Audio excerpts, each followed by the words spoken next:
कल्पना कीजिए एक ऐसी दुनिया की जहां इंसान पहाड़ों को धूल बना देते हैं और हजारों साल तक जीवित रहते हैं। इसी रहस्यमयी दुनिया में ये फैंग का पुनर्जन्म रीइंकारनेशन होता है। एक साधारण अर्थलिंग जिसकी मौत एक एक्सीडेंट में हुई थी। पर किस्मत देखिए, जहां उसके माता पिता इस दुनिया के दिग्गज खिलाड़ी हैं, वही ये फैंग पैदा हुआ है लो ग्रेड मॉर्टल टैलेंट के साथ। कल्टीवेशन की इस क्रूर दुनिया में उसका कोई वजूद नहीं है। वो एक कचरा, ट्रैश माना जाता है। लेकिन खेल तब पलटता है जब 8 साल बाद उसका गोल्डन फिंगर जागता है। मैंने 8 साल की उम्र में सिमुलेशन करना शुरू किया। अध्याय 1, फेंगयुआन ये परिवार। फेंगयुआन शहर। फेंगयुआन के 4 प्रमुख परिवारों में से एक। ये परिवार की संपत्ति उनके वंशजों के लिए मुख्य क्षेत्र में, विशेष रूप से ये खंड के कमरा नंबर 8 में स्थित है। ये कहां है? नीले रंग के कपड़े पहने एक साधारण सा दिखने वाला युवक बिस्तर पर एक तरफ करवट लेकर लेटा हुआ है। लड़का अपने सामने परिचित होते हुए भी अपरिचित महोगनी की छत को निहार रहा था और धीरे धीरे उसकी उलझन दूर हो रही थी। लड़के का नाम ये फैंग था। वो फेंगयुआन के 4 महान परिवारों में से एक। ये परिवार का प्रत्यक्ष वंशज और ये परिवार के पूर्व मुखिया का इकलौता पुत्र था। उसकी स्मृति के अनुसार अपने कमरे में लौटने के बाद उसे पृथ्वी से संबंधित अपने पिछले जीवन की यादें जागृत हुई।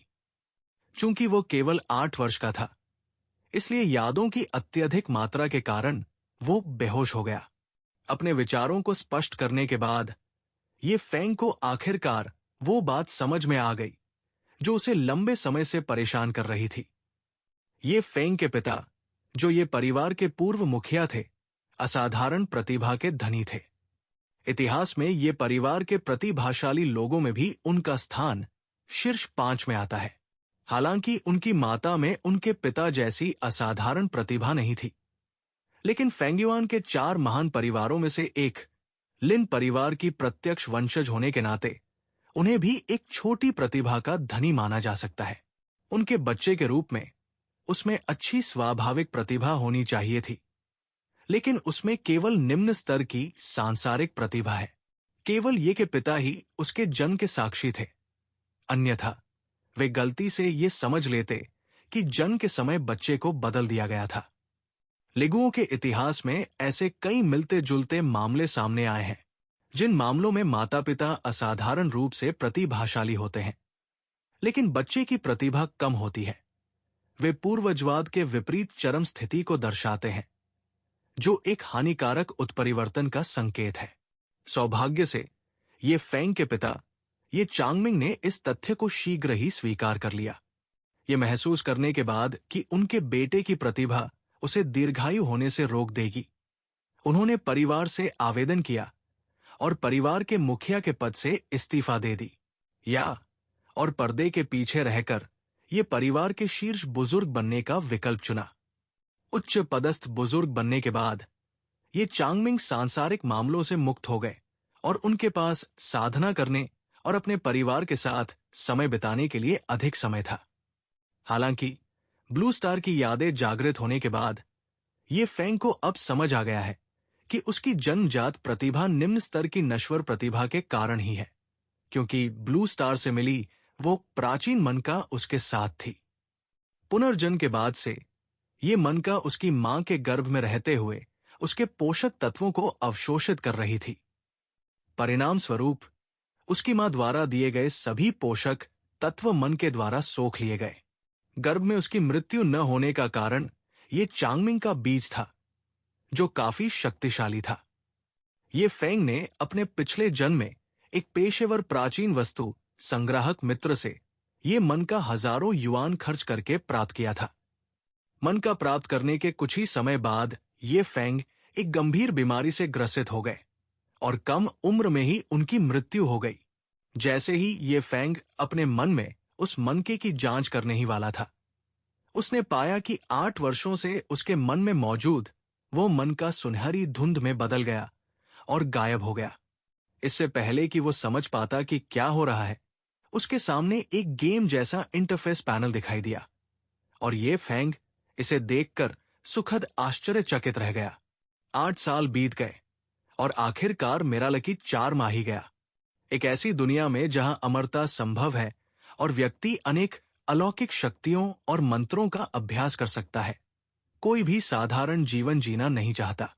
यद्यपि उसकी सामाजिक स्थिति उसे धन और यश से भरपूर जीवन जीने की अनुमति देती है, फिर भी यदि उसे विकल्प दिया जाए तो वो अपने सभी समकालीनों से श्रेष्ठ बनकर शाश्वत काल तक सर्वोच्च स्थान पर रहना चाहेगा। ये फेंग के दिल में आशा की एक किरण जगी, एक उम्मीद कि वो इस अवसर का उपयोग अपनी कमजोर शारीरिक स्थिति को सुधारने के लिए कर सकता है। उसने तुरंत अपना इंटरफेस चेक किया। नाम ये फेंग, जाति मानव, मूल अस्थि, निम्न श्रेणी की नश्वर, शारीरिक स्थिति कोई नहीं, क्षेत्र शरीर को मजबूत करने का क्षेत्र स्तर 4, मार्शल आर्ट कौशल पीले ग्रेड का श्रेष्ठ पर्वत हिलाने वाली मुट्ठी, दक्षता 15/100, प्रारंभिक स्तर, प्रतिभा दोहरी आत्माओं के साथ जन्म लेना, उनकी आध्यात्मिक आत्मा एक सामान्य व्यक्ति की तुलना में दोगुनी होती है। शेष सिमुलेशन प्रयास 1, प्रति कैलेंडर माह एक निःशुल्क सिमुलेशन। पैनल पर मौजूद जानकारी संक्षिप्त और स्पष्ट थी। इसे देखकर यह फेंग को सचमुच यकीन हो गया कि उसे कोई गुप्त तरकीब मिल गई है। पैनल पर मौजूद जानकारी बिल्कुल वैसी ही थी जैसी उसे पहले से पता थी, और कुछ ऐसी बातें भी थी जो उसे नहीं पता थी।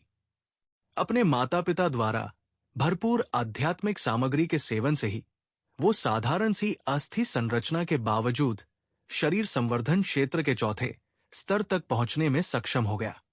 अन्यथा ऐसी अस्थि संरचना वाले किसी साधारण व्यक्ति के लिए 8 वर्षों में शरीर संवर्धन क्षेत्र के चौथे स्तर तक पहुंचना असंभव होता। जैसे ही ये फेंग एक सिमुलेशन को आजमाने ही वाला था, दरवाजे पर दस्तक हुई। युवा स्वामी, मालकिन ने आपके लिए जो छोटी सी अमृत की मूर्ति बनाई थी वो आपके पास लाई गई है।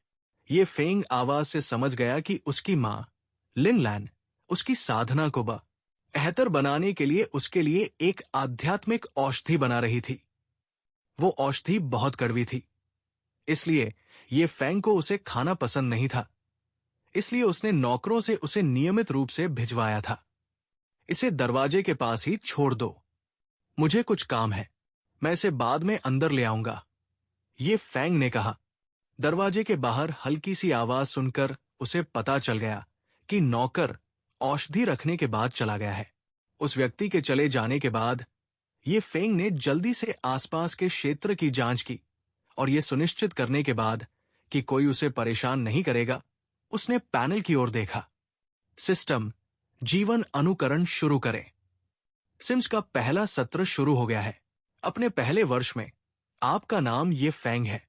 आप फेंगयुआन शहर के 4 महान परिवारों में से एक, ये परिवार के सीधे वंशज हैं। अपनी यादों को जागृत करते हुए आप अपने साधारण जीवन को बदलने और अपनी जन्मजात प्रतिभा को निखारने का संकल्प लेते हैं। यद्यपि आपकी प्रतिभा कमजोर है, लेकिन अपने माता पिता के कारण ये परिवार में आपका रुतबा कम नहीं है। इसी पर भरोसा करते हुए आपने ये परिवार के संपूर्ण पुस्तक संग्रह को खंगाला, अपनी जन्मजात प्रतिभा को निखारने के हर संभव तरीके की तलाश की। हालांकि उनमें से कोई भी तरीका आपकी वर्तमान क्षमताओं के भीतर नहीं था। सबसे सरल तरीका कम से कम पृथ्वी स्तर की कुछ दुर्लभ औषधीय जड़ी बूटियां ढूंढना था। अपनी स्थिति जानकर आप अत्यंत निराश हो गए थे। हालांकि आधे महीने बाद आपने हिम्मत जुटाई और हताश न रहने का निश्चय किया। आपने लगन से साधना शुरू की, लेकिन आपकी कम योग्यता के कारण आपकी प्रगति बहुत धीमी थी। आपकी माता द्वारा दी गई आध्यात्मिक औषधि ने आपको स्वयं की साधना से कई गुना अधिक तेजी से साधना करने में सक्षम बनाया। फिर भी आपने हार नहीं मानी और लगन से साधना जारी रखी। 1 वर्ष बाद आध्यात्मिक औषधि के प्रभाव से आपकी साधना 5वें स्तर तक पहुंच गई। हालांकि इस परिणाम ने आपको अपनी साधना जारी रखने से नहीं रोका। उसी वर्ष आपके पिता ये चांगमिंग आपकी लगन से की गई साधना को देखकर बहुत प्रसन्न हुए, लेकिन साथ ही असहाय और अपराध बोध से ग्रस्त भी थे।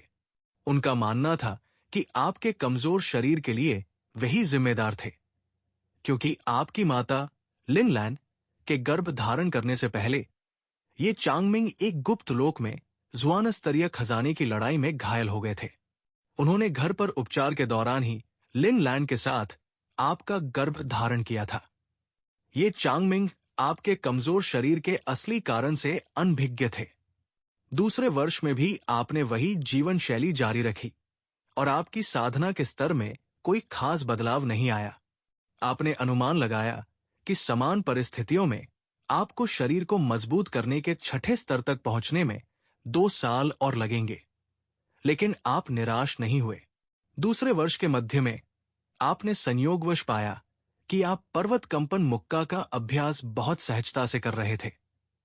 एक ऐसा अनुभव जो आपने 8 वर्ष की आयु से पहले कभी नहीं किया था। आपको एहसास हुआ कि ये परिवर्तन आपकी यादों के जागृत होने के कारण था, लेकिन वास्तव में ये नहीं समझ पाए कि ये आपकी जन्मजात दोहरी आत्मा की प्रतिभा के कारण था।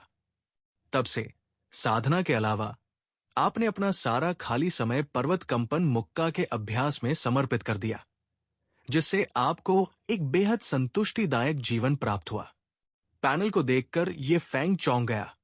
उसे एहसास हुआ कि दोहरी आत्माओं के साथ जन्म लेने से उसे मार्शल आर्ट और अलौकिक क्षमताओं को तेजी से विकसित करने की क्षमता भी मिली है। शुरुआती हैरानी के बाद ये फैंग पैनल को देखता रहा। तीसरे वर्ष में आपके कौशल स्तर में कोई बदलाव नहीं आया। अभ्यास के माध्यम से आपने पर्वत हिलाने वाली मुट्ठी की प्रारंभिक समझ प्राप्त कर ली। 8वें वर्ष में आपकी साधना का स्तर शरीर को मजबूत करने के 7वें स्तर तक पहुंच गया है और वर्षों के अटूट अभ्यास के कारण आपकी पर्वत कंपन मुट्ठी उच्च स्तर पर पहुंच गई है। अपनी एकाग्रतापूर्ण साधना के कारण आपने ध्यान नहीं दिया कि आपके पिता ये चांगमिंग 3 वर्षों से ये परिवार में वापस नहीं लौटे हैं। अन्य 3 प्रमुख परिवार गुप्त रूप से अफवाहें फैला रहे हैं कि आपके पिता की विदेश में मृत्यु हो गई है, ताकि ये परिवार की प्रतिक्रिया का पता लगाया जा सके। वे ऐसा इसलिए कर रहे हैं क्योंकि आपके पिता ये चांगमिंग की प्रतिभा ये परिवार के वर्तमान मुखिया के बराबर है, जिससे वे बेहद सतर्क हैं। वे चाहते हैं कि ये चांगमिंग सचमुच गायब हो जाए और कभी वापस न लौटें। यहां तक कि आपकी माता लिनलैंड का लिन परिवार भी इसी स्थिति में है। हालांकि लिन और ये परिवार सहयोगी है और मुख्य शाखाओं और उपशाखाओं के बीच कई अंतर्विवाह हुए हैं, फिर भी लिन परिवार के उच्च अधिकारी नहीं चाहते कि ये परिवार उनके मुखिया जैसा कोई और व्यक्ति पैदा करे। यदि दोनों परिवारों के बीच सत्ता का संतुलन बिगड़ता है, तो लिन और ये परिवार अब सहयोगी नहीं रहेंगे, बल्कि एक दूसरे पर कब्जा कर लेंगे। आप बाहरी खबरों से बेखबर पूरी तरह से अपनी साधना को निखारने पर ध्यान केंद्रित किए रहें। चूंकि आप अपने पिता से बहुत कम मिलते थे, इसलिए आपको 3 साल के अलगाव का कोई आभास नहीं हुआ। उच्च साधना वाले लोगों के लिए 3 साल नगण्य होते हैं। केवल लिनलैंड को पता था कि ये चांगमिंग की हालिया यात्रा एक गुप्त क्षेत्र की खोज के लिए थी, ताकि आपको अपनी जन्मजात प्रतिभा को निखारने के कुछ चुनिंदा अवसरों में से एक मिल सके। हालांकि संभावनाएं कम थी, फिर भी आपके माता पिता आपकी धीमी लेकिन लगन से की गई प्रगति को देखकर बहुत दुखी थे। माता पिता होने के नाते उन्होंने आपके लिए बहुत आगे की योजना बनाई थी और आपको चिंता होने के डर से उन्होंने आपको कुछ नहीं बताया था। हालांकि लिनलैंड खुद भी चिंतित थी, लेकिन उसने ये बात आपको नहीं बताई। 10वां वर्ष, अब आप 18 वर्ष के हो चुके हैं और अभी भी शरीर को मजबूत करने के 7वें स्तर पर हैं। परिवार के मार्शल आर्ट प्रशिक्षक अब आपको इससे अधिक कुछ नहीं सिखा सकते। आपकी पर्वत कंपन मुट्ठी प्रवेश स्तर के शिखर पर पहुंच चुकी है, लेकिन आपने अभी तक इससे आगे नहीं बढ़ पाए हैं। आपको पूर्वाभास है कि आपको जल्द ही पर्वत कंपन मुट्ठी के सार को समझने और व्यापक समझ स्तर तक पहुंचने का अवसर मिलेगा। पूरे ये परिवार में भी पर्वत कंपन मुट्ठी की व्यापक समझ प्राप्त करने वाले लोग बहुत कम हैं। बेशक इसका कारण यह भी है कि उच्च स्तर के कौशल वाले अधिकांश लोग उच्च स्तरीय मार्शल आर्ट का अभ्यास करते हैं। हालांकि ये परिवार की प्रत्यक्ष वंशानुगत मार्शल आर्ट होने के नाते उच्च स्तर पर अभ्यास करने पर पर्वत कंपन मुट्ठी कमजोर नहीं है, और ये कई जुआन स्तरीय मार्शल आर्ट के बराबर भी है। इस साल तुम वयस्क हो गए हो। ये परिवार के नियमों के अनुसार औसत दर्जे की प्रतिभा वाले लोगों को 18 वर्ष की आयु में वयस्क होने पर फेंगयुआन शहर के पास फेंगयुआन वन के बाहरी इलाके में प्रशिक्षण लेना अनिवार्य है, जिसके लिए उन्हें कम से कम 3 उन्नत स्तर के राक्षसी जीवों का वध करना होता है। प्रत्यक्ष वंशज होने के नाते तुम्हें मना करने का अधिकार है, लेकिन तुम मानते हो कि साधकों को स्वाभाविक रूप से प्रशिक्षण लेना चाहिए। यही कारण है कि तुम्हारा साधना स्तर शरीर को मजबूत करने के 7वें स्तर पर अटका हुआ है, और यहां तक कि तुम्हारे शेकिंग माउंटेन फिस्ट प्रशिक्षण में हाल ही में आई धीमी गति के लिए भी उत्प्रेरक की आवश्यकता है। यद्यपि तुम जानते हो कि कुछ वर्षों के बाद तुम्हारा शेकिंग माउंटेन फिस्ट अंततः निपुणता की अवस्था तक पहुंच जाएगा, फिर भी तुम प्रतीक्षा नहीं करना चाहते। अपने पिछले जन्म में पृथ्वी से आए मनुष्य के रूप में आप जानते थे कि बाहरी दुनिया खतरनाक हो सकती है, और यही रहना ही सबसे अच्छा विकल्प था। फिर भी आपको लगा कि व्यक्तिगत विकास के लिए कुछ छोटे मोटे रोमांच भी जरूरी है। आपने अपने विचार अपनी मां लिन लैंड के साथ साझा किए, जिन्होंने आपके इस निर्णय का समर्थन किया और आपको खरगोश के आकार का एक प्राचीन जेड पेंडेंट भेंट किया। प्रशिक्षण की एक समय सीमा है और इसे 7 दिनों के भीतर पूरा करना होगा। आवश्यक तैयारियां करने के बाद आप अपने परिवार द्वारा दिए गए मिशन स्थान के अनुसार शीघ्रता से फेंगयुआन वन के बाहरी किनारे पर पहुंच गए। हालांकि ये आपका पहला प्रशिक्षण था, फिर भी आप में युद्ध कौशल की स्वाभाविक प्रतिभा दिखाई दी। शुरुआती असुविधा के बाद आपने प्रशिक्षण मिशन को बहुत आसानी से पूरा कर लिया और आपको किसी भी अप्रत्याशित घटना का सामना नहीं करना पड़ा। अभ्यस्त होने के बाद ये नश्वर स्तर के शारीरिक शक्ति वाले राक्षसी जीव आपके लिए कोई खतरा नहीं रहे।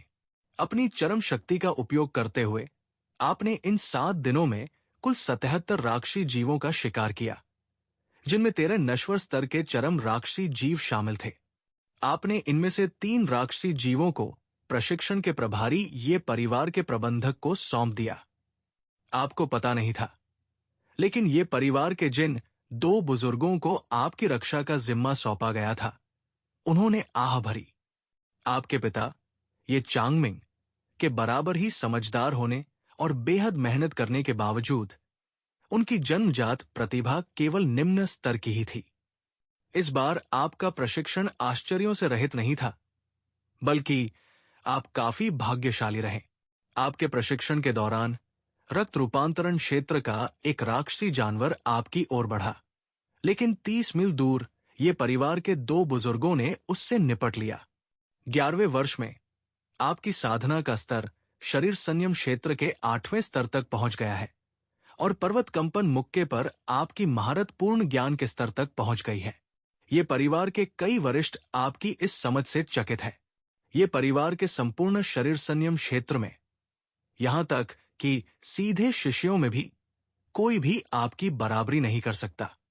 पर्वत कंपन मुक्का ये परिवार के प्रथम पूर्वज से विरासत में मिली एक मार्शल आर्ट है। यद्यपि ये केवल एक उच्च श्रेणी की पीली रैंक की मार्शल आर्ट है, लेकिन उच्च स्तर पर साधना करने पर यह कई जुआन श्रेणी की मार्शल आर्टों का मुकाबला कर सकती है, और ये परिवार के लिए शरीर संयम और रक्त विनिमय क्षेत्रों के दौरान साधना करने के लिए अत्यंत उपयुक्त है। ये परिवार में केवल प्रथम कुलपति ही पर्वत कंपन मुक्के की महारत के शिखर तक पहुंचे थे। उनके अलावा आधुनिक ये परिवार में केवल 3 ही लोग इस स्तर तक पहुंचे हैं। वर्तमान कुलपति ये गुहोंग, स्वर्गीय एल्डर ये कैन, और आपके पिता ये चांगमिंग। अब आप ये परिवार में पर्वत कंपन मुक्के की महारत के स्तर तक पहुंचने वाले अगले व्यक्ति हैं। आपने प्रथम पूर्वज की कथाएं भी सुनी होंगी।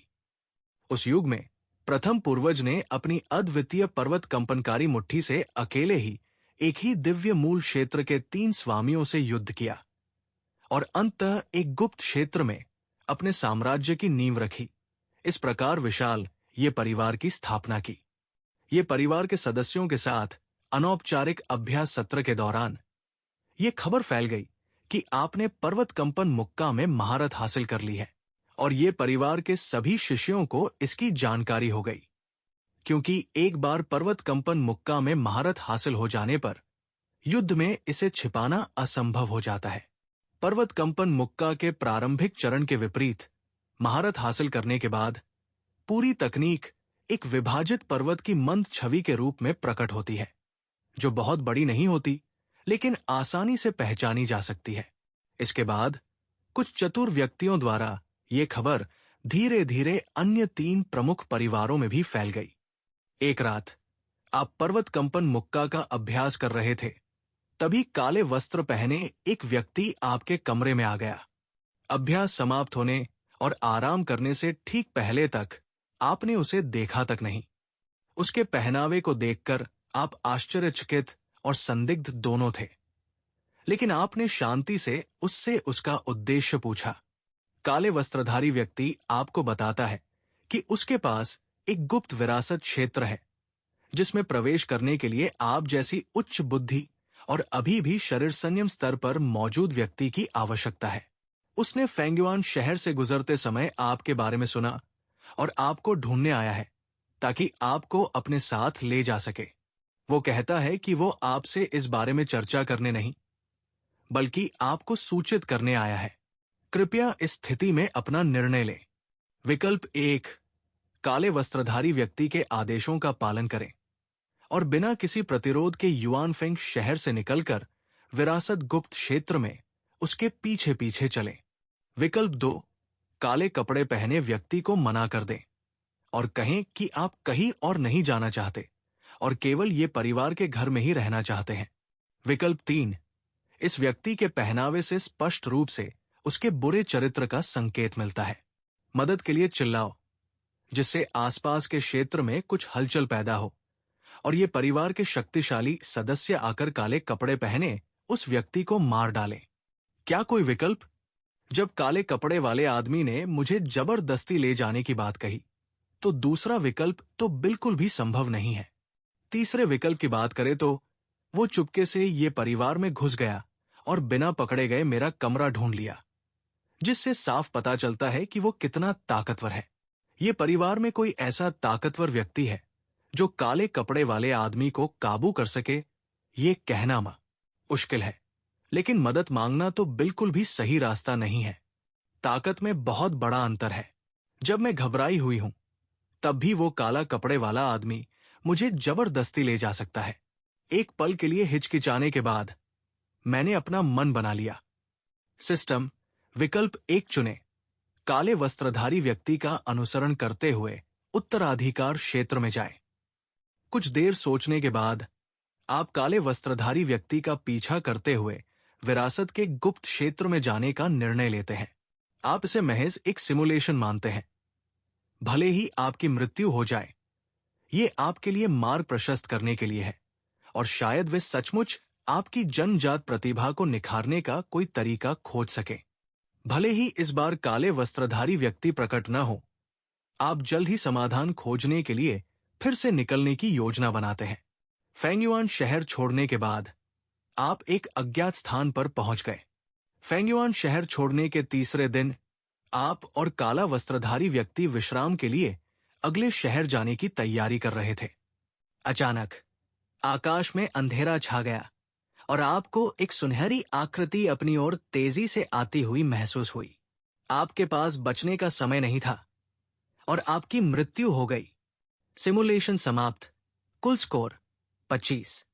आपने अपना जीवन लगन से साधना में समर्पित कर दिया। अपनी कमजोर क्षमताओं को जानते हुए भी दृढ़ रहें।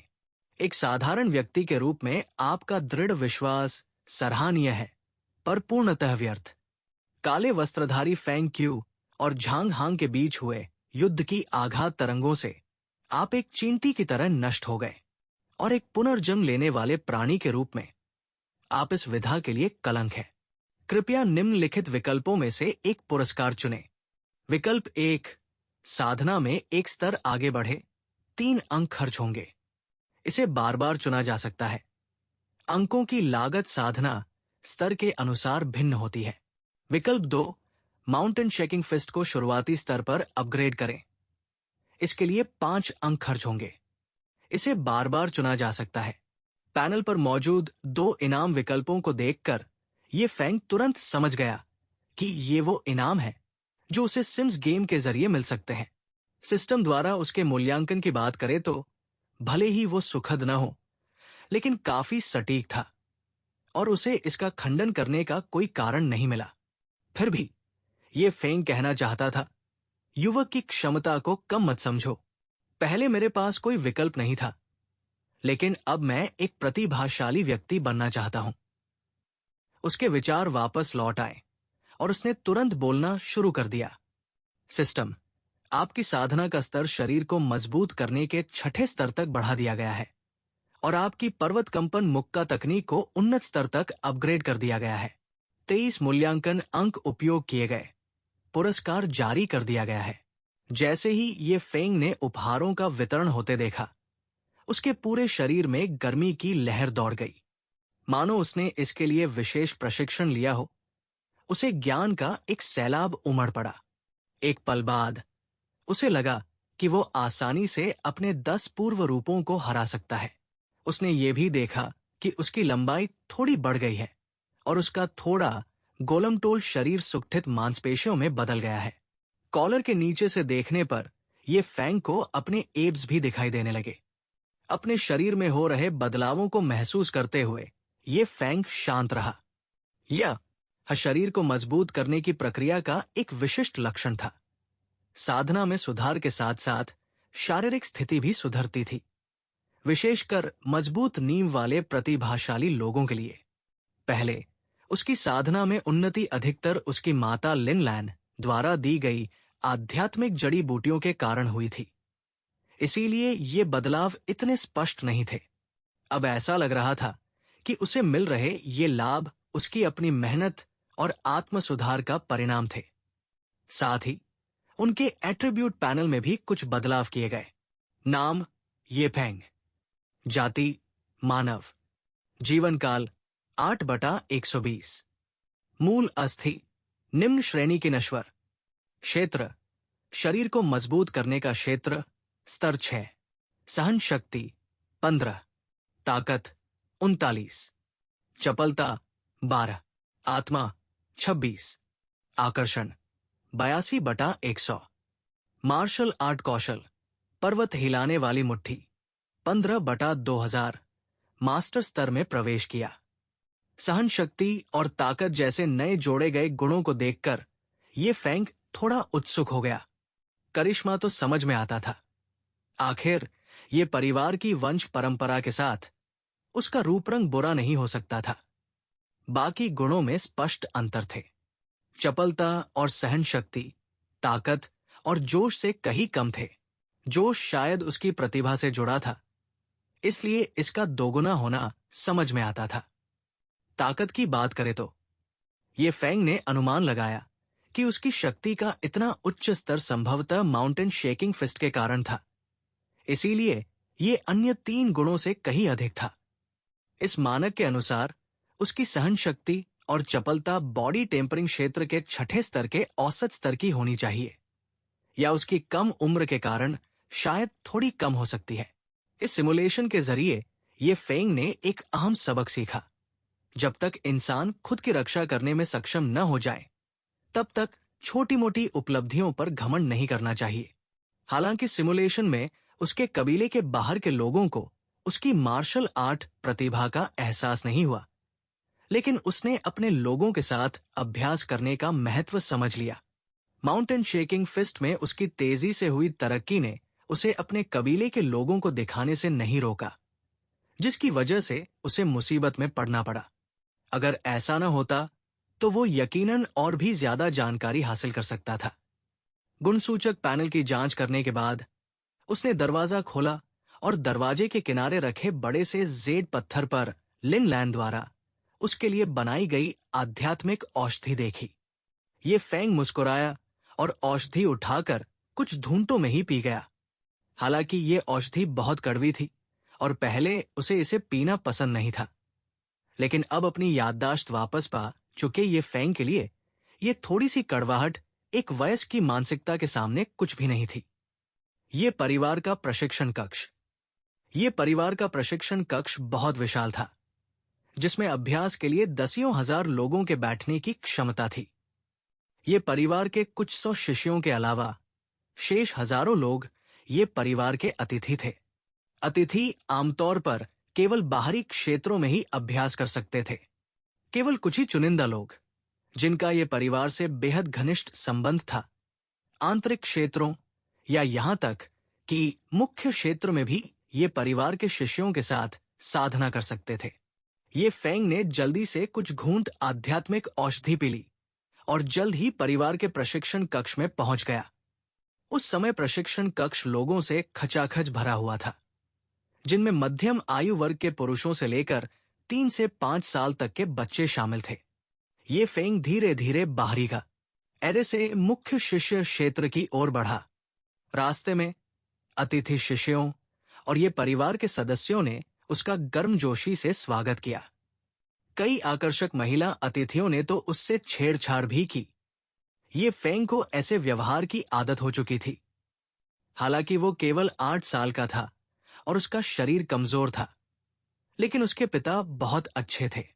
उनकी स्मृति में, चाहे वे अतिथि शिष्य हो या पारिवारिक शिष्य, बहुत कम लोग उनसे असहमत थे और किसी ने भी उनके शारीरिक गठन का मजाक उड़ाने का साहस नहीं किया। एकमात्र घटना तब हुई जब वो 5 साल का था। ये परिवार के एक प्रत्यक्ष वंशज ने एक बार उसके बारे में बुरा भला कहा, लेकिन उस शरारती बच्चे को उसके माता पिता ने तुरंत वापस खींच लिया और उसकी जमकर पिटाई की। दरअसल ये परिवार के भीतर प्रतिस्पर्धा की कोई कमी नहीं थी। छोटी मोटी बातों में तो ये परिवार प्रतिस्पर्धा को बढ़ावा भी देता था, लेकिन जब सही गलत के बड़े मुद्दों का सामना करना पड़ता था, तो ये परिवार के शिष्यों को विवेकपूर्ण होना आवश्यक था। जो लोग विवेकपूर्ण नहीं होते थे, उनसे परिवार के कानून प्रवर्तन विभाग द्वारा निपटा जाता था।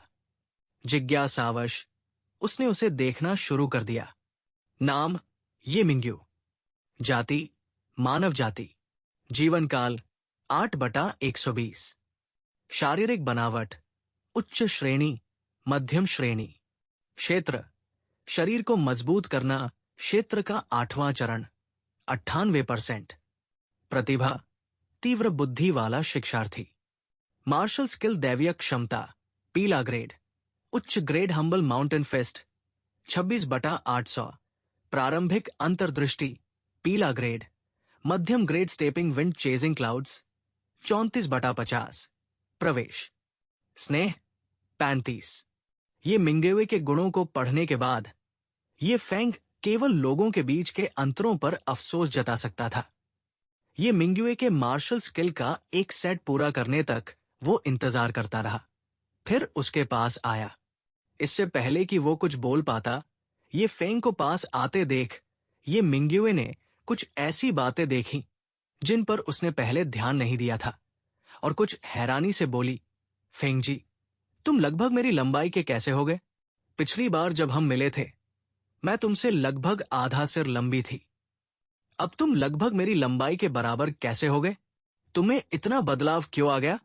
क्या तुम्हारी मां ने तुम्हें लंबाई बढ़ाने वाला फॉर्मूला पिलाया था? मैंने 8 साल की उम्र में सिमुलेशन करना शुरू किया। अध्याय 5 WTR लैब। अध्याय 5 दर्पण छवि द्वितीयक अनुकरण। ये मिंगुए की बातें सुनकर ये फेंग अवाक रह गया। खाना तो तुम खाते हो। पहले मैं कम सोल वाले जूते पहनता था, अब नॉर्मल सोल वाले पहनता हूं। हमारी हाइट में ज्यादा फर्क नहीं था, ठीक है? उस बारे में बात ना करें। मैं बस तुमसे पूछना चाहता था, आज क्या तारीख है? अगले महीने में कितने दिन बचे हैं? और जिस लिन परिवार की लड़की से तुम्हारी सगाई हुई है, क्या वो पक्की हो गई है? ये मिंगेवे को कुछ पता न चले, इसलिए उसने तुरंत बात बदल दी। ये फेंग की बातें सुनकर ये मिंग्युए का चेहरा उतर गया। उफ, रहने दो, मैं बहुत चिंतित हूं। मैं अभी सिर्फ 8 साल की हूं और मेरे माता पिता मेरे लिए मंगेतर का इंतजाम कर रहे हैं। और सबसे बड़ी बात तो ये है कि अभी तक किसी को पता भी नहीं है कि वो कौन है।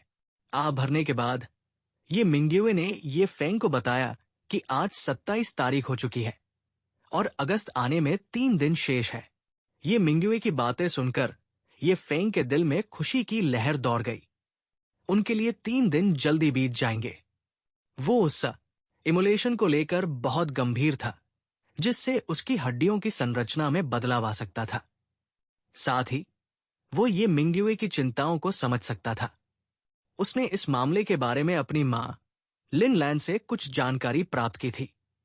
लिन परिवार के कुछ उच्च पदस्थ सदस्यों को ये मिंग्युए की प्रतिभा पसंद आई थी, इसलिए वे जल्द से जल्द व्यवस्था करना चाहते थे। वे पहले से ही लिन परिवार के ऐसे सदस्य की तलाश कर रहे थे जिसकी प्रतिभा ये मिंग्युए के बराबर हो। इस तरह भविष्य में जब ये मिंग्युए ये परिवार का मुखिया बनेगा तो लिन और ये परिवारों के बीच संबंध और भी मजबूत होंगे और वयस्क होने पर दोनों मिलकर एक और भी बेहतर अगली पीढ़ी का निर्माण कर सकेंगे। प्रतिभा का मूल्यांकन केवल शारीरिक बनावट के आधार पर नहीं किया जाता, बल्कि 4 पहलुओं से किया जाता है।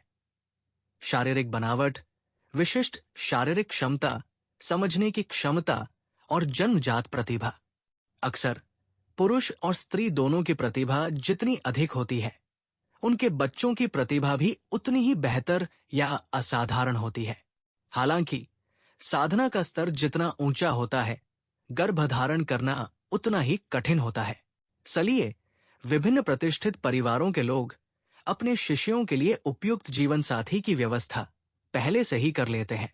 बेशक ये फेंग की शारीरिक बनावट के लिए कोई भी उसे मजबूर नहीं कर रहा था और वो नहीं जानता था कि ये अच्छी बात थी या नहीं। इस प्रकार ये मिंग्युए के साथ संक्षिप्त बातचीत के बाद ये फेंग ने ये मिंग्युए के पशुड़ाई अखाड़े को देखने के अनुरोध को अस्वीकार कर दिया।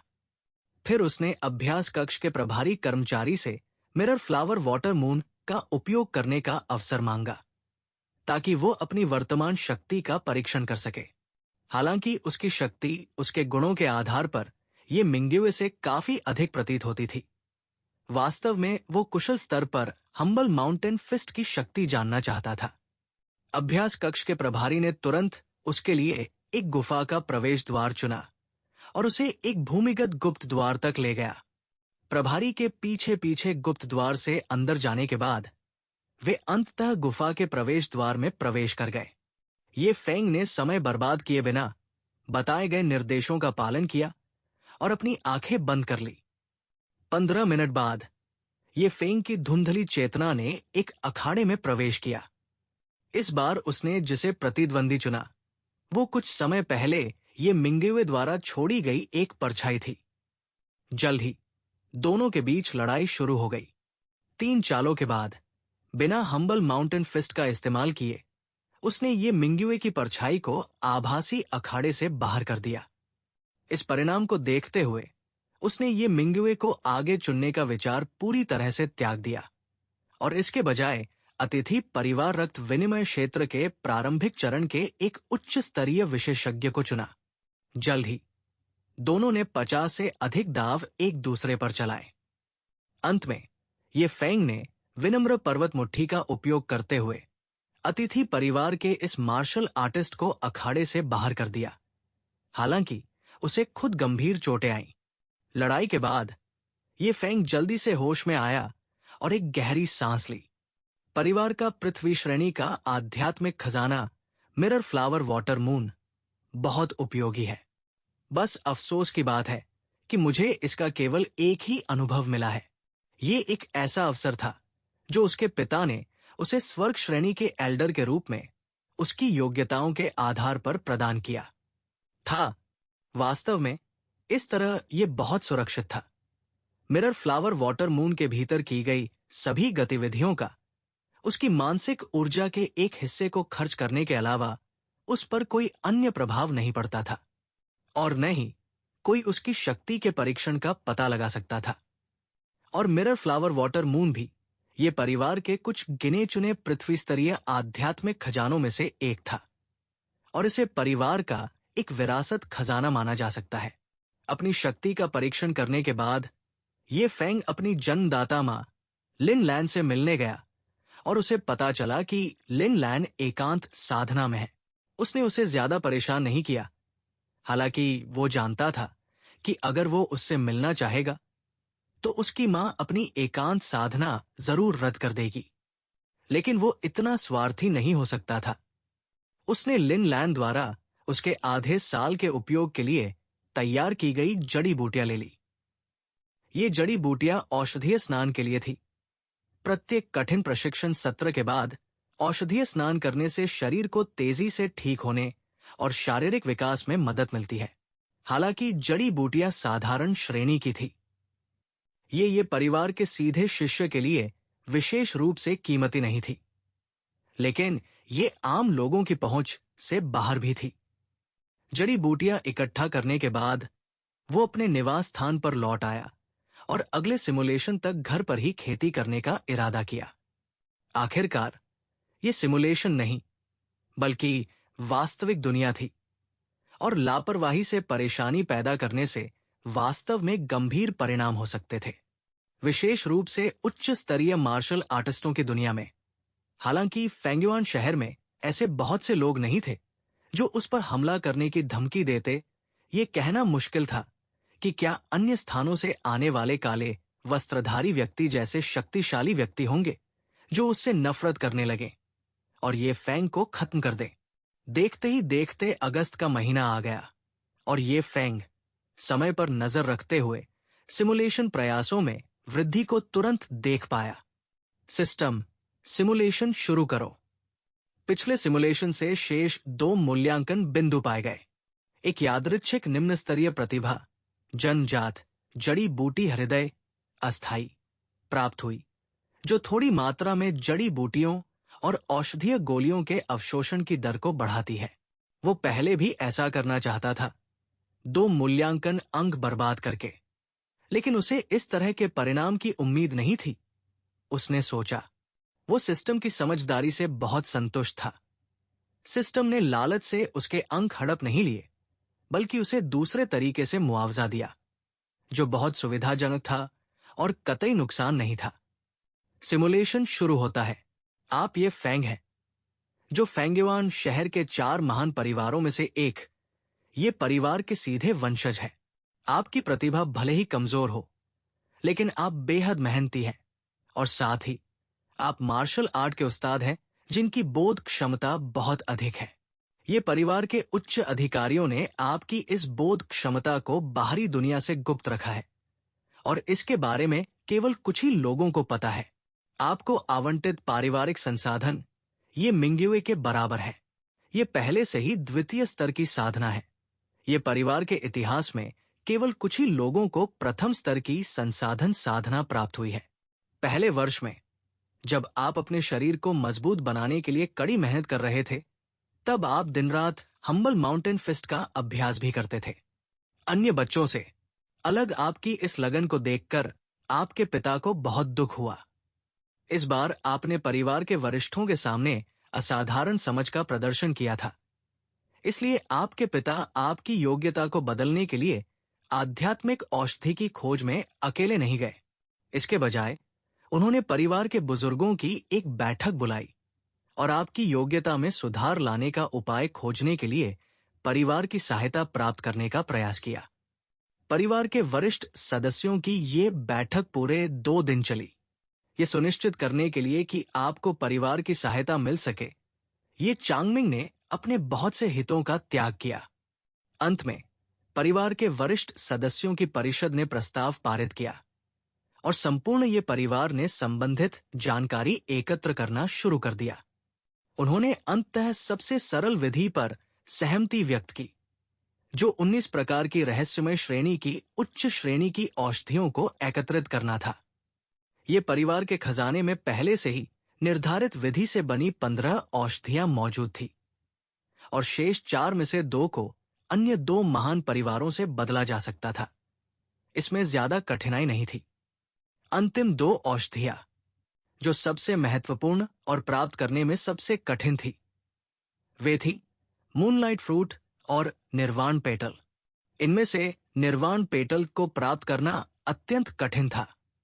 इन दोनों औषधियों को प्राप्त करने के लिए परिवार को किसी को ये शहर भेजना पड़ा और 50 साल में एक बार होने वाली नीलामी में इन्हें प्राप्त करने का मौका पाने के लिए इंतजार करना पड़ा। इन 19 अनमोल औषधियों को अंततः एक हड्डी मजबूत करने और जड़ बढ़ाने वाली अनमोल गोली में परिष्कृत किया जा सकता था। इस गोली को परिष्कृत करने के लिए अत्यंत उच्च कोटि की रसायन विद्या की आवश्यकता थी और संयोगवश वर्तमान ये परिवार के तीसरे पूर्वज रसायन विद्या में निपुण थे। पूरे फेंगयुआन शहर में अधिकांश रहस्यमय श्रेणी की अनमोल गोलियां उन्हीं द्वारा परिष्कृत की गई थी। जब तक ये अनमोल औषधियां एकत्रित होती रहीं, उनके पास इसे सफलतापूर्वक परिष्कृत करने की 70% संभावना थी। ये चांगमिंग ने आपके लिए गुप्त रूप से क्या सुरक्षित रखा था? इस बात से आप अनभिज्ञ थे और दिन प्रतिदिन अपना कठिन प्रशिक्षण जारी रखते रहे। दूसरे वर्ष में आपका राज्य शारीरिक शक्ति संवर्धन के 7वें चरण तक पहुंच गया। ये परिवार के तीसरे पूर्वज ने आपके लिए बाई और शी परिवारों से बहुमूल्य औषधियों का आदान प्रदान करने के लिए आगे कदम बढ़ाया। चूंकि कई औषधीय गोलियों को तीसरे पूर्वज द्वारा परिष्कृत किया जाना आवश्यक था, इसलिए यद्यपि बाई और शी परिवारों के ये परिवार के साथ अच्छे संबंध नहीं थे, फिर भी उनके बीच कोई बड़ी दुश्मनी नहीं थी और वे इस मामले पर तीसरे पूर्वज को नाराज नहीं करना चाहते थे। इसलिए 2 बहुमूल्य औषधियों का सफलतापूर्वक आदान प्रदान हुआ और 17 प्रकार की रहस्यमय श्रेणी की बहुमूल्य औषधियां प्राप्त हुई। 2.5 साल बाद एक पारिवारिक बुजुर्ग ने आपको ढूंढ निकाला और ये परिवार द्वारा नियंत्रित एक विशेष सूक्ष्म गुप्त क्षेत्र में खजाने की खोज के लिए आपको प्रवेश करने की आवश्यकता बताई। आपने अपने पिता ये चांगमिंग से सीखा कि ये विशेष सूक्ष्म गुप्त क्षेत्र परिवार द्वारा नियंत्रित 2 विशेष सूक्ष्म गुप्त क्षेत्रों में से एक था। विशेष गुप्त क्षेत्र सामान्य गुप्त क्षेत्रों से भिन्न होते थे। उनमें आमतौर पर साधना की पाबंदियां होती थी, लेकिन उनसे प्राप्त उपज अक्सर सामान्य गुप्त क्षेत्रों से अतुलनीय होती थी। परिवार जिस विशेष सूक्ष्म गुप्त क्षेत्र को खोलने वाला था, उसमें केवल रक्त विनिमय क्षेत्र से नीचे की साधना वाले ही प्रवेश कर सकते थे और इसमें कुछ खतरे भी शामिल थे। इस गुप्त क्षेत्र में कई पीले रंग की आध्यात्मिक औषधियां थी और यदि आप भाग्यशाली रहे तो आपको थोड़ी मात्रा में रहस्यमयी श्रेणी की खजाना औषधियां भी मिल सकती थी। ये क्षेत्र हर 100 साल में केवल एक बार खुलता है और अगला खुलने का समय 2 महीने बाद था। क्योंकि आपका हम्बल माउंटेन फिस्ट क्षेत्र हॉल में प्रवेश स्तर पर पहुंच गया था, इसलिए परिवार ने आपकी शक्ति को पहचाना और वे चाहते थे कि आप गुप्त क्षेत्र में प्रवेश करें ताकि परिवार को अधिक आध्यात्मिक औषधि प्राप्त करने में मदद मिल सके। उसी वर्ष आपने ये परिवार के 4 अन्य शिष्यों का नेतृत्व करते हुए कुल 5 लोगों को इस सूक्ष्म गुप्त क्षेत्र में भेजा। इस अभियान के लिए अन्य 4 शिष्यों ने आपको अन्वेषण के लिए अपना नेता बनाया। परिवार द्वारा दिए गए मानचित्र को धारण करते हुए आपने गुप्त क्षेत्र में प्रवेश करने के बाद अधिकतम दक्षता के साथ अन्वेषण किया। अन्य 4 शिष्यों ने आपके लिए मार्ग प्रशस्त किया। यदि उन्हें नश्वर श्रेणी के शिखर पर ऐसे याव राक्षस मिलते जिनका वे सामना नहीं कर सकते थे, तो वे उन्हें दर्ज करते और अंत में आप मिलकर उनसे निपटते। सूक्ष्म गुप्त क्षेत्र में आधे महीने के दौरान आपने ये मिंग्युए सहित 4 शिष्यों का नेतृत्व करते हुए एक व्यापक अभियान चलाया। आपने दर्जनों लड़ाइयों का सामना किया, लेकिन आपने उन सभी को आसानी से जीत लिया और चारों शिष्य आपकी शक्ति से अत्यंत प्रभावित हुए। अंत में आपने नश्वर श्रेणी की 276 जड़ी बूटियां, 68 प्रकार की पीली श्रेणी की आध्यात्मिक औषधियां और 4 अत्यंत मूल्यवान रहस्यमय श्रेणी की औषधियां प्राप्त की। परिवार ने आपकी फसल की भरपूर सराहना की और आप पांचों को शरीर को मजबूत करने के लिए उपयुक्त कई दुर्लभ औषधीय गोलियां वितरित की। तीसरे वर्ष में औषधीय गोलियों की सहायता से आपका रियलमी शारीरिक शक्ति के 8वें चरण तक पहुंच गया। 5वें वर्ष में आपने परिवार द्वारा दी गई सभी औषधीय गोलियों का सेवन पूर्णतः कर लिया था। तभी आपको एहसास हुआ कि आपकी प्रतिभा जन्मजात जड़ी बूटी हृदय से प्राप्त गोली अवशोषण में थोड़ी सी वृद्धि कितनी शक्तिशाली थी। इसने सीधे आपके अवशोषण को कई गुना बढ़ा दिया। यह भी संभव है कि आपकी मूल अवशोषण दर अधिक नहीं थी।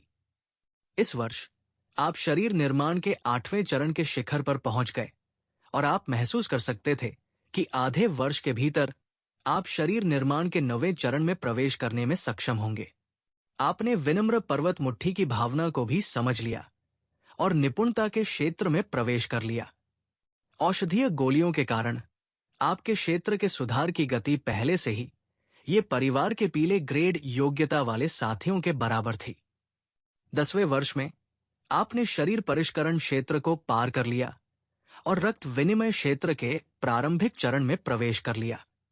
आपने देखा कि आपके क्षेत्र में सुधार की गति धीमी होती जा रही थी और आपके मार्शल कौशल में भी पहले जैसी तेजी नहीं थी। आपको इस परिणाम की पहले से ही उम्मीद थी। यहां तक कि पारिवारिक शिष्यों में भी अधिकांश शाखा शिष्य, जिनमें नश्वर स्तर की योग्यता होती है, अपना पूरा जीवन रक्त विनिमय क्षेत्र में ही बिताते हैं और अंग परिष्करण चरण तक नहीं पहुंच पाते। हालांकि चूंकि आप 18 वर्ष की आयु तक रक्त विनिमय क्षेत्र में प्रवेश करने में सक्षम थे, इसलिए पारिवारिक बुजुर्गों ने अनुमान लगाया कि आप में कुछ और प्रतिभाएं हो सकती हैं जिन्हें पहचानना मुश्किल है, जिससे वे आप पर और भी अधिक भरोसा करने लगे। आपकी प्रतिभा और आपके माता पिता द्वारा दिए गए संसाधनों के कारण रक्त विनिमय क्षेत्र में आपको संसाधनों की ज्यादा चिंता करने की जरूरत नहीं थी और आपको केवल अपने क्षेत्र को बेहतर बनाने पर ध्यान केंद्रित करने की आवश्यकता थी। 26वें वर्ष में आपका क्षेत्र रक्त विनिमय क्षेत्र के मध्य चरण तक पहुंच गया। चूंकि विनम्र पर्वत मुट्ठी में सुधार धीरे धीरे हो रहा था, इसलिए आपने एक अन्य तलवार तकनीक का अभ्यास किया। आपकी प्रतिभा केवल मुट्ठी तकनीकों तक ही सीमित नहीं थी। आप तलवार तकनीकों में अधिक निपुण प्रतीत होते थे। पीले ग्रेड की मध्यम श्रेणी की तलवार तकनीक क्षणिक कदमागे की ओर वार का आपने पूर्ण निपुणता तक अभ्यास किया था। इस तलवार तकनीक में केवल 3 ही चालें थी। शत्रु का सामना करते समय प्रत्येक वार पिछले वार से अधिक भयंकर हो सकता था, या आप घातक वार करने के लिए क्षणिक कृपाण आशय का संचय कर सकते थे। संचित कृपाण आशय अत्यंत आक्रामक था, जो पीछे हटने का कोई रास्ता छोड़े बिना आगे बढ़ने पर जोर देता था। एक बार जब आप शत्रु को मारने में विफल हो जाते, तो आप केवल उनकी दया पर निर्भर होते। 35वें वर्ष में ये परिवार ने आपके लिए ये नगर में उच्च श्रेणी की रहस्यमय औषधि मूनलाइट फ्रूट और निर्वाण पेटल की नीलामी की। उसी वर्ष ये परिवार के तीसरे पूर्वज ने स्वयं आपके लिए औषधीय गोली तैयार की। 3 महीने बाद 19 प्रकार की उच्च श्रेणी की बहुमूल्य जड़ी बूटियों को सफलतापूर्वक परिष्कृत करके एक उच्च श्रेणी की सर्वोत्तम गुणवत्ता वाली अस्थि पुनर्जनन गोली तैयार की गई। जल्द ही ये चांगमिंग ने ये अस्थि पुनर्जनन गोली आपको सौंप दी। औषधीय गोली प्राप्त करने पर आपका हृदय अत्यंत भावुक हो गया और परिवार से संबंधित होने की आपकी भावना में काफी वृद्धि हुई। आप समझ गए थे कि ये परिवार के लिए भी उच्च श्रेणी की सर्वोत्तम गुणवत्ता वाली औषधीय गोली प्राप्त करना आसान नहीं था। सभी तैयारी करने के बाद आपने इस उच्च श्रेणी की औषधीय गोली का सेवन किया। दवा की गोली लेने के कुछ ही समय बाद आपके शरीर से थोड़ी मात्रा में गंदगी निकली, जिसे आप जानते थे कि वो अशुद्धियां थी। इस बार आपकी बोन रूट की स्थिति में सुधार हुआ है और ये येलो ग्रेड मीडियम ग्रेड में पहुंच गई है। इस दवा की गोली की यही सीमा थी। हालांकि आप इससे पहले से ही काफी संतुष्ट थे, क्योंकि ये परिवार के अधिकांश प्रत्यक्ष वंशजों के पास केवल पीले रंग की अस्थि जड़ें ही थी। आप में जन्मजात हर हार्ट टैलेंट भी था और आपको विश्वास था कि आप उन प्रतिभाशाली लोगों से कमतर नहीं होंगे जिनके पास प्रोफेन ग्रेट बोन रूट्स है। अपने 45वें वर्ष में आपका क्षेत्र लियान जांग क्षेत्र के प्रारंभिक चरण में प्रवेश कर गया और शरीर को परिष्कृत करने वाले 3 क्षेत्रों में से अंतिम क्षेत्र तक पहुंच गया। उसी समय आपकी विनम्र पर्वत मुट्ठी, जिसे आपने वर्षों से लगन से विकसित किया था, भी निपुणता के शिखर पर पहुंच गई थी। हालांकि आपकी अपर्याप्त दृढ़ इच्छा शक्ति के कारण आप पूर्णता के क्षेत्र में प्रवेश करने में असमर्थ रहे। इसी प्रकार आपका लगन से विकसित किया गया क्षणिक स्टेप फॉरवर्ड स्लैश भी प्रवीण क्षेत्र की पूर्णता पर अटक गया था और आगे बढ़ने में असमर्थ था। आप बहुत चिंतित थे, लेकिन आप कुछ नहीं कर सकते थे। इससे पहले आपने सलाह लेने के लिए अपने पिता ये चांगमिंग से संपर्क किया था, लेकिन उन्होंने स्वयं पूर्णता के स्तर पर किसी भी मार्शल स्किल को कभी नहीं समझा था। इसलिए जब आपने ये चांगमिंग से प्रश्न पूछे तो वो हकलाने लगा और आपको पढ़ा नहीं सका। इस समस्या के लिए आपने परिवार के रहस्य की खोज की और पहले प्राचीन पूर्वज की आत्मकथा का अध्ययन किया, जो विनम्र पर्वतीय मुट्ठी के साथ पूर्णता के क्षेत्र में प्रवेश करने वाले एकमात्र व्यक्ति थे। सफलता प्राप्त करने के तरीके के बारे में पहले प्राचीन पूर्वज ने विस्तार से नहीं लिखा, बल्कि ये कहा कि एक ही मार्शल स्किल के बारे में सबकी समझ अलग अलग होती है। भले ही दूसरों के पास मेजर अचीवमेंट फिस्ट इंटेंट या सेबर इंटेंट हो, वे इसे दूसरों को नहीं सिखा सकते। इसके लिए व्यक्तिगत समझ की आवश्यकता होती है। पहले पूर्वज की आत्मकथा पढ़ने के बाद ही आपको समझ आया कि निपुणता के क्षेत्र में प्रवेश करने के लिए मार्शल कौशल द्वारा समझी गई इच्छा एक छोटी उपलब्धि है और पूर्णता के क्षेत्र में प्रवेश करने के लिए एक बड़ी उपलब्धि आवश्यक है। इसलिए प्रथम इरादे के बारे में आपकी वर्तमान समझ अभी भी अपर्याप्त थी। ये देखकर आप शांत हो गए और अचानक मार्शल स्किल्स में सफलता को लेकर आपकी चिंता कम हो गई। आपने प्रकृति को अपना काम करने दिया। उसी वर्ष लियानजांग क्षेत्र में आपकी सफलता के कारण परिवार द्वारा प्रदान किए गए औषधीय गोलियों के संसाधन प्रचुर मात्रा में नहीं थे। आप इस स्तर की औषधीय गोलियों के प्रति बहुत प्रतिरोधी थे और अपने माता पिता से उन्हें मांगने से कतराते थे, क्योंकि इससे उनकी साधना की गति में बाधा उत्पन्न होती। लियानजांग क्षेत्र में पहुंचने के बाद साधारण नश्वर श्रेणी की औषधीय गोलियां आपके लिए पूरी तरह से बेकार हो जाती है। केवल पीली श्रेणी की आध्यात्मिक औषधि या आध्यात्मिक गोली ही आपकी मदद कर सकती है। यदि आप उन प्रतिभाशाली लोगों के बराबर पहुंचना चाहते हैं जिनके अस्थि मूल उच्च कोटि के हैं, तो आपको बड़ी मात्रा में स्पिरिट पिल और स्पिरिट मेडिसिन का सेवन करना होगा। अन्यथा ब्रेक थ्रू रियल्म्स तक पहुंचने में लगने वाला समय लंबा हो जाएगा। परिवार अपने शिष्यों और बाहरी लोगों के साथ अलग अलग व्यवहार करता था। उदाहरण के लिए, ये परिवार से जुड़े बाहरी परिवार, यहां तक कि बॉडी टेम्परिंग दायरे में रहने वाले भी, ये परिवार द्वारा विभिन्न कार्यों को संभालने या कुछ पदों की रक्षा करने के लिए बाध्य थे, ताकि उन्हें ये परिवार की सुरक्षा और थोड़ी मात्रा में संसाधन सहायता प्राप्त हो सके। ये परिवार की सहयोगी शाखाओं के लिए कार्य या पद तभी तय किए जाएंगे जब वे ब्लड एक्सचेंज दायरे में पहुंच जाएंगे। इनमें से अधिकतर पोस्ट बहुत खराब नहीं थी, सुरक्षा की थोड़ी बहुत गारंटी प्रदान करती थी और उन्हें समर्थन के लिए पर्याप्त संसाधन भी प्राप्त होंगे। ये परिवार ने अधिकांश प्रत्यक्ष वंशजों पर कोई अनिवार्य आवश्यकताएं नहीं थोपी, लेकिन अधिकांश परिवार जिनकी परिस्थितियां ये फेंग जितनी अच्छी नहीं थी, वे फिर भी जानबूझकर या सक्रिय रूप से पारिवारिक कार्यों को स्वीकार करते थे। इनमें परिवार द्वारा नियंत्रित संसाधन स्थलों और गुप्त क्षेत्रों की रक्षा करना, आत्मा क्षेत्रों की रक्षा करना और परिवार के स्वामित्व वाली दुकानों की रक्षा करना आदि शामिल थे। लेकिन ये इन्हीं तक सीमित नहीं थे। इस तरह से सालाना प्राप्त होने वाले संसाध न बाहर साहसिक कार्य करने से प्राप्त होने वाले संसाधनों से कम नहीं थे और अपेक्षाकृत खतरा भी अधिक नहीं था। आपने बाहर जाकर कुछ काम करने के अपने इरादे के बारे में अपने माता पिता से चर्चा नहीं की, क्योंकि आपको डर था कि वे असहमत होंगे। इसके बजाय आप अकेले ही फैमिली अफेयर्स बिल्डिंग गए और एक ऐसा कार्य चुना जिसमें कुछ हद तक खतरा था, लेकिन संसाधनों की प्रचुरता थी। इसका उद्देश्य फेंगयुआन के बाहरी इलाके में स्थित एक निश्चित भूमिगत स्थान पर जाकर रेड कॉपर माइन रिसोर्सेज की रक्षा करना था। आपको पता चला कि इस red copper mine resource point पर यह परिवार ने आपके सहित 5 लियान जांग क्षेत्र के मार्शल आर्टिस्टों के साथ साथ एक हुइयुआन क्षेत्र के विशेषज्ञ को भी तैनात किया था। हुइयुआन क्षेत्र 3 देश शोधन क्षेत्रों के बाद का क्षेत्र है, जो 3 उत्पत्ति क्षेत्रों में से पहला क्षेत्र है। इस क्षेत्र का विशेषज्ञ पूरे फेंगयुआन शहर में भी एक प्रमुख व्यक्ति माना जा सकता है। जब तक सदियों में एक बार होने वाली दुर्लभ घटना याओ बिस्टाइड का सामना नहीं होता, तब तक फेंगयुआन घने जंगल की बाहरी परिधि में कोई खतरा नहीं होगा। आप ऊपर बताए गए खतरे के स्तर को लेकर ज्यादा चिंतित नहीं थे।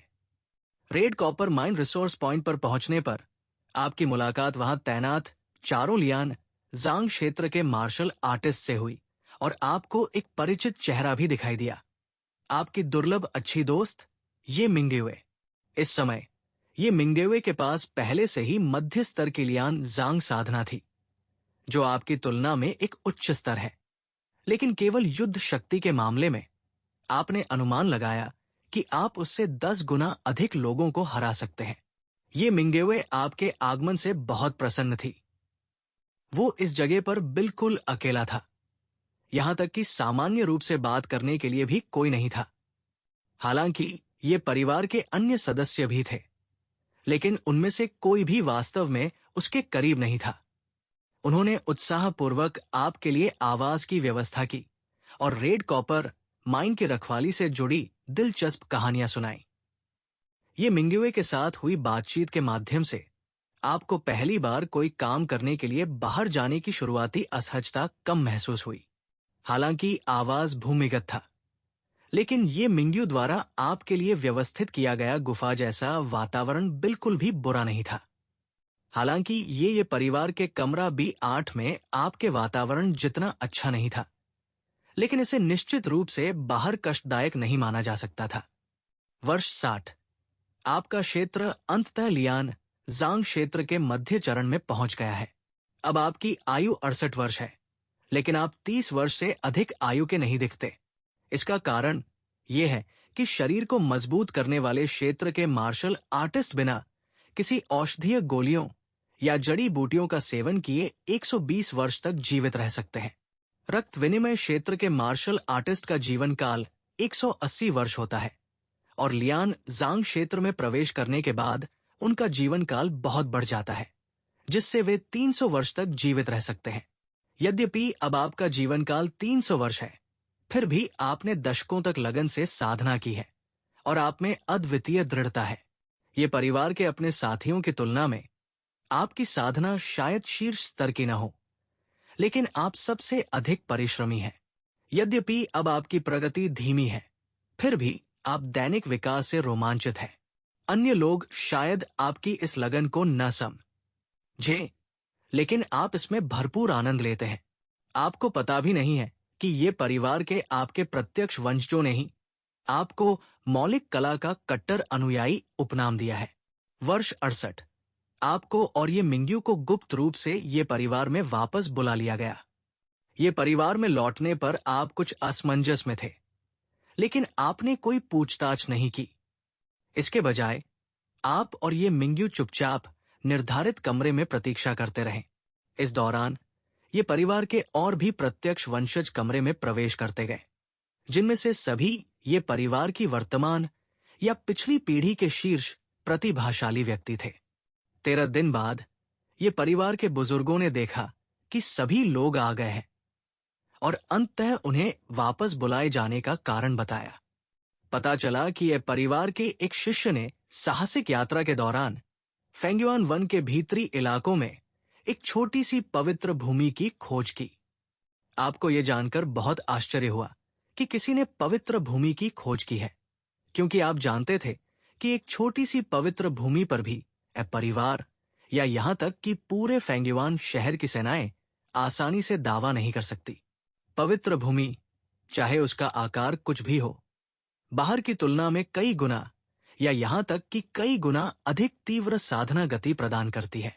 पवित्र भूमि के आकार और आंतरिक परिस्थितियों के आधार पर उसमें विभिन्न दुर्लभ स्वर्ग और पृथ्वी के खजाने उत्पन्न होते हैं। ये फेंग के ज्ञान के अनुसार एक छोटी पवित्र भूमि कम से कम ये शहर जैसे बड़े शहरों के कुछ प्रमुख परिवारों के स्वामित्व में होती है। अधिकांश बड़े शहरों में आमतौर पर केवल एक ही प्रमुख परिवार होता है, और यद्यपि ये परिवार फेंगयुआन शहर के प्रभाव क्षेत्र में निर्बाध रूप से कार्य कर सकता है, उनकी शक्ति को अधिकतम एक प्रतिष्ठित परिवार के रूप में ही माना जा सकता है। एक प्रतिष्ठित परिवार और एक प्रमुख परिवार के बीच शक्ति का अंतर काफी महत्वपूर्ण है। बुजुर्ग की बातें सुनकर ये परिवार के सभी प्रत्यक्ष वंशजों ने सुखद आश्चर्य के भाव दिखाए। सभी समझ गए थे कि इसका क्या अर्थ है। हालांकि इससे पहले कि सभी लोग बहुत देर तक खुशी मना पाते, ये परिवार के बुजुर्ग ने उन्हें कुछ बुरी खबर सुनाई। पता चला कि ये परिवार के इस शिष्य द्वारा पवित्र भूमि की खोज के बाद उसने इसे पहचाना नहीं, बल्कि इसे एक साधारण गुप्त क्षेत्र समझा। फिर उसने फेंगयुआन के 4 महान परिवारों में से एक बाई परिवार के एक सीधे शिष्य को सूचित किया और उसके साथ गुप्त क्षेत्र की खोज करने का प्रयास किया। बाई परिवार के प्रत्यक्ष शिष्य होने के नाते उन्होंने तुरंत पहचान लिया कि ये कोई गुप्त लोक नहीं, बल्कि उनके परिवार के गुप्त ग्रंथों में दर्ज एक पवित्र भूमि है। उन्होंने तुरंत अपने अधीन रखे गए ये परिवार के शिष्य के साथ विश्वासघात किया और फिर बाई परिवार के उच्च अधिकारियों को इस मामले की सूचना दी। लेकिन उसे ये नहीं पता था कि इस शिष्य के पास उसके माता पिता द्वारा दिया गया एक जीवन चिन्ह था। जैसे ही जीवन चिन्ह ने अपनी सक्रियता खो दी, उसके माता पिता ने ये परिवार के प्रवर्तन हॉल को इसकी सूचना दी। इस घटना का प्रभारी एक शक्तिशाली मार्शल आर्टिस्ट था, जो ये परिवार का प्रत्यक्ष वंशज था। उसने जीवन चिन्ह द्वारा भेजे गए स्थान की जांच की और तभी गुप्त रूप से इस छोटे से पवित्र स्थान का पता लगाया और पाया कि बाई परिवार के कई शिष्य पहले ही इस छोटे से पवित्र स्थान पर पहुंच चुके थे। ये परिवार के बुजुर्गों द्वारा इस बार ये परिवार के सभी प्रतिभाशाली लोगों को इकट्ठा करने का कारण किसी भी दुर्घटना को रोकना था। ये परिवार के उच्च पदस्थ अधिकारियों ने लिन परिवार के साथ गठबंधन कर लिया था और बाई परिवार को संयुक्त रूप से समाप्त करने की योजना बना रहे थे। बाई परिवार को इस बात की जानकारी नहीं थी कि ये परिवार को पहले से ही पवित्र भूमि के बारे में पता था। लिन परिवार को शामिल करने का कारण केवल ये परिवार के साथ उनके अच्छे संबंध ही नहीं थे, बल्कि लिन परिवार के उच्च अधिकारियों ने बहुत पहले ये परिवार को बताया था कि वे बाई परिवार को खत्म करने के लिए हाथ मिलाना चाहते हैं। बाई परिवार और लिन परिवार के बीच गहरी दुश्मनी थी, लेकिन ये परिवार ने पहले सहमति नहीं दी थी। ये जानकर आप अपने परिवार के लिए बहुत चिंतित हुए, क्योंकि आप जानते थे कि यद्यपि बाई परिवार की शक्ति लिन और ये परिवारों जितनी महान नहीं थी, फिर भी वो किसी भी तरह से कमजोर नहीं थी। आपने केवल यही आशा की कि कोई अप्रत्याशित घटना न घटे, लेकिन आप ये भी समझते थे कि ये पवित्र भूमि परिवार के लिए उत्थान और एक प्रमुख परिवार बनने का अवसर हो सकती है। ये परिवार इस पवित्र भूमि को नहीं छोड़ेगा, भले ही इसका अर्थ कुछ नुकसान उठाना पड़े। आपके और ये परिवार के अन्य प्रतिभाशाली सदस्यों के उस कमरे में रहने के 6 महीने बाद बड़ों ने आपको सूचित किया कि ये परिवार ने विजय प्राप्त कर ली है। इसके अलावा जांच के बाद ये पता चला कि इस छोटे से पवित्र स्थान में दी युवान स्तर से नीचे के लोग भी प्रवेश कर सकते हैं और इससे साधना की गति 50% से 1.5 गुना तक बढ़ सकती है। ये पवित्र भूमि विशाल नहीं है। ये परिवार ने इसका नाम फेंगयुआन लघु पवित्र भूमि रखा है। इसमें कुल 50 लोग साधना कर सकते हैं। सबसे महत्वपूर्ण क्षेत्र भीतरी भाग है, जो साधना की गति को 1.5 गुना बढ़ा सकता है और 5 लोगों के लिए पर्याप्त है। द्वितीय स्तर का क्षेत्र 15 लोगों के लिए पर्याप्त है और सबसे बाहरी क्षेत्र 30 लोगों के लिए साधना प्रदान करता है, जिससे साधना की गति 50% बढ़ जाती है। जल्द ही ये परिवार के इस मामले के प्रभारी वरिष्ठ व्यक्ति द्वारा आपको और अन्य लोगों को इस पवित्र भूमि पर लाया गया। आपको बाहरी क्षेत्र में साधना करने के लिए नियुक्त किया गया। 4 महीने बाद एफएमएल स्टेप फॉरवर्ड स्लैश का अभ्यास करते समय आपको एक जोरदार धमाका सुनाई दिया। आप और धन्य भूमि में मौजूद अन्य लोग जांच करने के लिए बाहर निकले। धन्य भूमि से निकलते ही तलवार की तेज रोशनी से सभी के सिर धड़ से अलग हो गए। आपकी मृत्यु हो गई। सिमुलेशन समाप्त हुआ। समग्र रेटिंग 325। आपने जीवन भर लगन से साधना की। अपने परिवार के सहयोग से आपकी अस्थि संरचना में सुधार हुआ। अपनी प्रतिभा से आप ये परिवार को गौरवशाली युग में ले जा सकते थे, लेकिन अंततः पवित्र भूमि में हुए परिवर्तनों के कारण पूरे ये परिवार का विनाश हो गया। एक पुनर्जन्म लेने वाले के रूप में आप कलंक हैं। एक दुर्भाग्यशाली पुनर्जन्म लेने वाले। कृपया नीचे दिए गए विकल्पों में से अपने पुरस्कार का चयन करें। विकल्प 1, रील्म एक चरण बढ़ जाता है। इसके लिए 8 अंक लगते हैं। इसे बार बार चुना जा सकता है। अंकों की लागत रील्म के अनुसार बदलती रहती है। विकल्प 2, हम्बल माउंटेन फिस्ट को प्रोफिशिएंट स्तर तक अपग्रेड किया गया है। इसकी लागत 50 अंक है। इसे बार बार चुना जा सकता है। विकल्प 3, प्रवेश स्तर का पीला ग्रेड, मध्यम ग्रेड मार्शल कौशल अस्थायी कदमाग, एक ही और वार प्राप्त करें, जिसकी लागत 1 अंक है। इसे बार बार चुना जा सकता है। विकल्प 4, जनजात जड़ी बूटी हृदय नामक स्थायी प्रतिभा प्राप्त करें, जिसकी लागत 50 अंक है। विकल्प 5, जनजात दोहरी आत्मा प्रतिभा को अपग्रेड करें, लागत 230 अंक। छठा विकल्प, अस्थि संरचना को नश्वर श्रेणी मध्यम श्रेणी में अपग्रेड करें। इसके लिए 30 अंक खर्च करने होंगे। विकल्प 7, दूसरे सिमुलेशन की यादें प्राप्त करें। इसके लिए 30 अंक लगते हैं। यादें एक फिल्म जैसे मोड में प्राप्त की जाती है। यादें प्राप्त करने में अंक खर्च नहीं होते। इन अंकों का उपयोग दिव्य आत्मा को सूचनाओं के भारी प्रवाह से होने वाले नुकसान से बचाने के लिए किया जाता है। उपलब्ध पुरस्कारों को देखकर यह फैंग लगभग ललचा रहा था। वो उन सभी को पाना चाहता था। ये फैंग ने काफी देर तक सोचा, लेकिन अंततः एक निर्णय लिया। उसने जनजात जड़ी बूटी हृदय को चुना और अपनी अस्थि संरचना को नश्वर श्रेणी, निम्न श्रेणी से पीली श्रेणी, निम्न श्रेणी में उन्नत किया। हिज रिल्म का स्तर बॉडी टेम्परिंग स्टेज 6 से बढ़कर बॉडी टेम्परिंग स्टेज 9 हो गया। हम्बल माउंटेन फिस्ट को प्रोफिशिएंट स्तर तक अपग्रेड कर दिया गया और मेमोरीज तो अनिवार्य रूप से आवश्यक थी। बचे हुए पॉइंट्स इतने पर्याप्त नहीं थे कि एफएमएल स्टेप फॉरवर्ड स्लैश के अलावा कुछ और चुना जा सके। कोई बात नहीं, बाद में और मौके मिलेंगे। जनजात दोहरी आत्मा को तो भविष्य में कभी भी अपग्रेड किया जा सकता है। उसके पास 5 अंक शेष थे। ये फैंग ने इन अंकों का उपयोग entry level app step forward slash हासिल करने के लिए नहीं किया। उसे लगा कि एंट्री लेवल मार्शल स्किल पर इन्हें खर्च करना व्यर्थ होगा।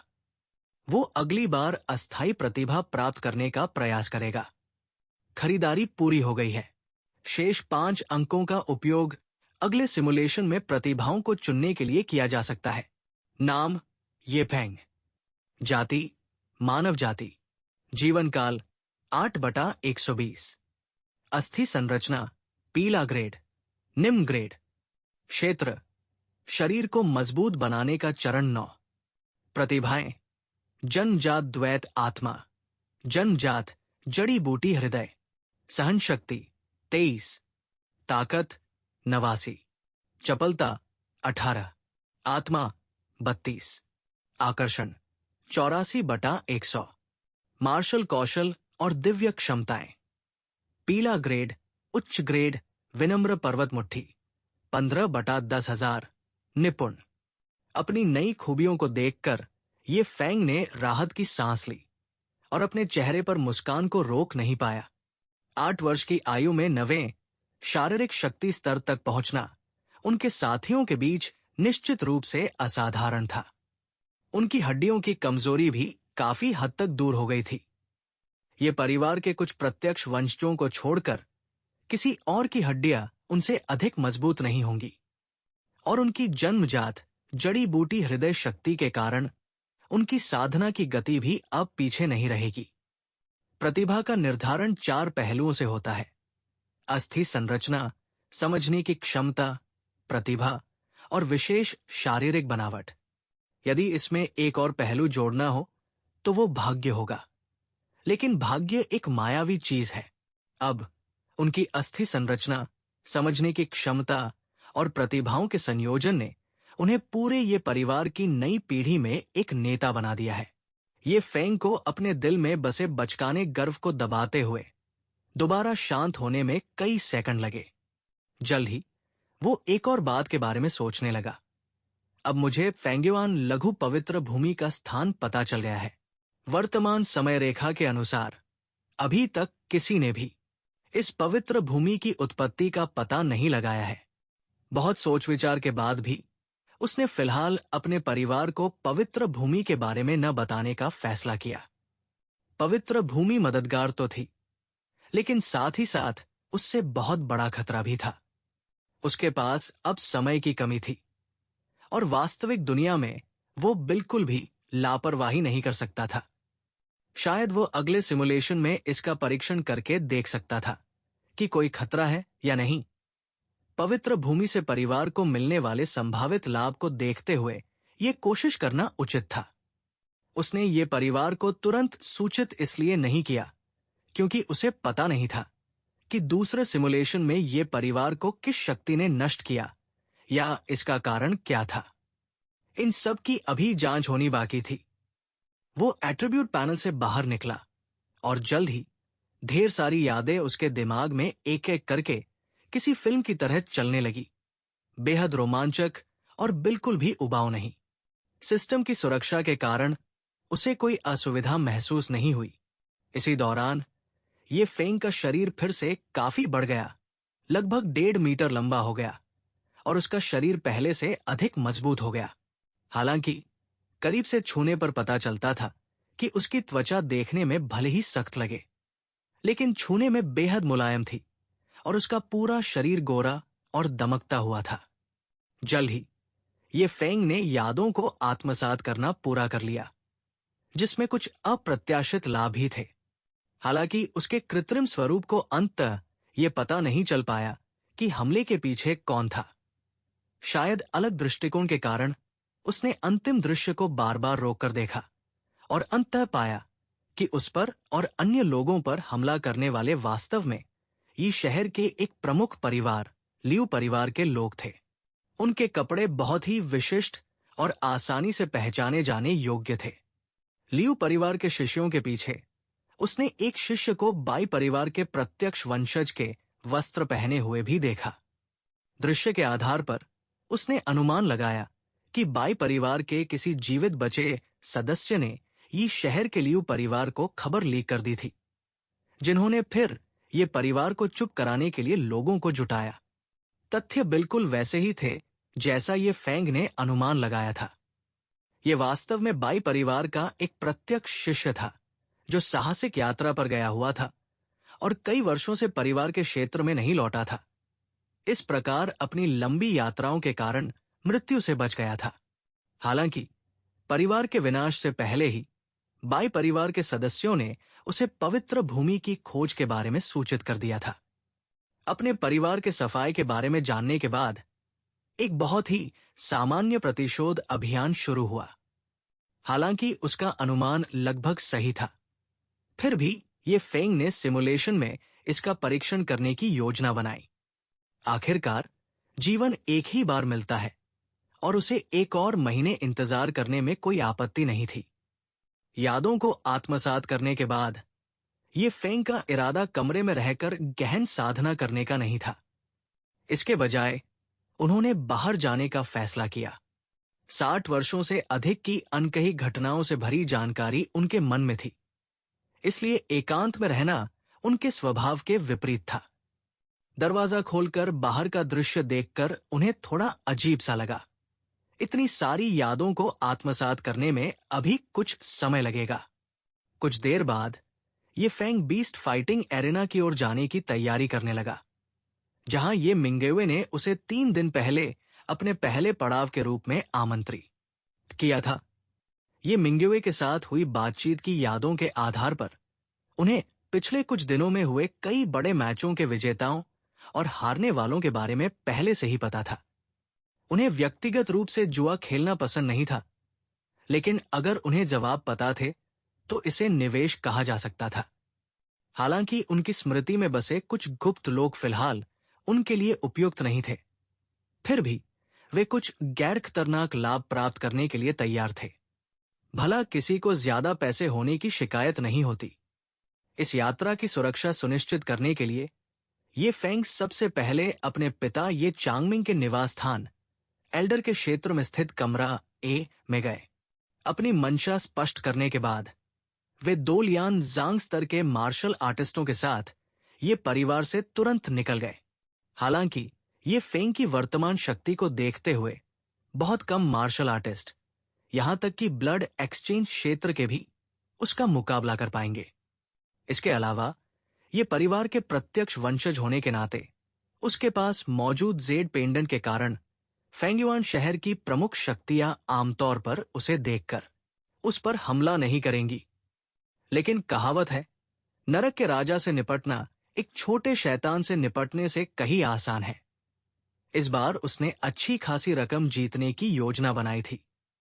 यह रकम बीस्ट फाइटिंग एरेना के लिए मामूली थी और उसे जाने से रोकने का कारण नहीं बनती, लेकिन कुछ अज्ञानी लोगों से बचने के लिए जिनकी आंखें लाल हो सकती हैं और जो उसकी पहचान पहचानने में नाकाम हो सकते हैं, संघर्ष अपरिहार्य हो सकता है।